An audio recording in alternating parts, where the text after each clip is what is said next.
നമ്മളിപ്പോൾ ഒ പിയിൽ കാണുന്ന ഒരു ഏറ്റവും വലിയൊരു പ്രശ്നമാണ് വട്ടച്ചൊറി. ഈ വട്ടച്ചൊറി സാധാരണ നമ്മളൊരു ചെറിയൊരു മരുന്ന് കൊണ്ട് ട്രീറ്റ് ചെയ്ത് മാറാറുണ്ട്. ഇപ്പൊ നമുക്ക് ട്രീറ്റ് ചെയ്യാൻ ബുദ്ധിമുട്ടുമാണ്.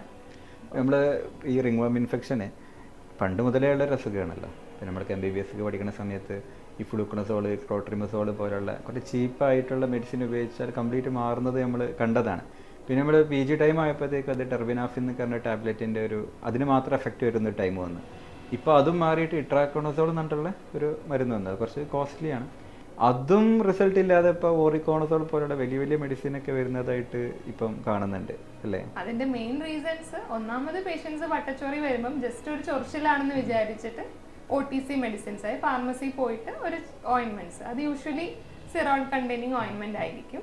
അതെ, ഈ സ്റ്റീറോയിഡിൻ്റെ ഒരു പ്രശ്നം എന്താ വെച്ചാൽ നമ്മളത് അപ്ലൈ ചെയ്യുമ്പോൾ ഒന്നതിന് കോസ്റ്റ് വളരെ കുറവായിരിക്കും. ഇപ്പോൾ ലുലിക്കോണസോൾ പോലുള്ള ഈ ഫംഗസിൻ്റെ ക്രീമും ഈ സ്റ്റീറോയിഡ് ക്രീമും കൂടി കമ്പയർ ചെയ്യുമ്പോൾ സ്റ്റീറോയിഡ് വളരെ ചീപ്പായിരിക്കും. പിന്നെ അത് അപ്ലൈ ചെയ്യുമ്പോൾ നമുക്ക് ശരിക്കും ഇച്ചിങ് വരുന്നത് അവിടെയുള്ള ലോക്കൽ നമ്മുടെ ഇൻഫ്ലമേഷൻ വന്നിട്ട് അതിനെ കൊണ്ടാണല്ലോ. അപ്പോൾ അതിനെ കൺട്രോൾ ചെയ്യുമ്പോൾ ആക്ച്വലി ഈ ഫംഗസിനെ കൗണ്ടർ ചെയ്യാനുള്ള എല്ലാ മെക്കാനിസം അവിടെ സപ്രസ്ഡ് ആവും. അപ്പം ഇത് അപ്ലൈ ചെയ്യുമ്പോൾ നന്നായിട്ട് ഒരു ഇതുണ്ടെങ്കിലും അത് നിർത്തിയാൽ കൂടുതൽ മോശമായിട്ടാണ് പിന്നെ വരാറുള്ളത്.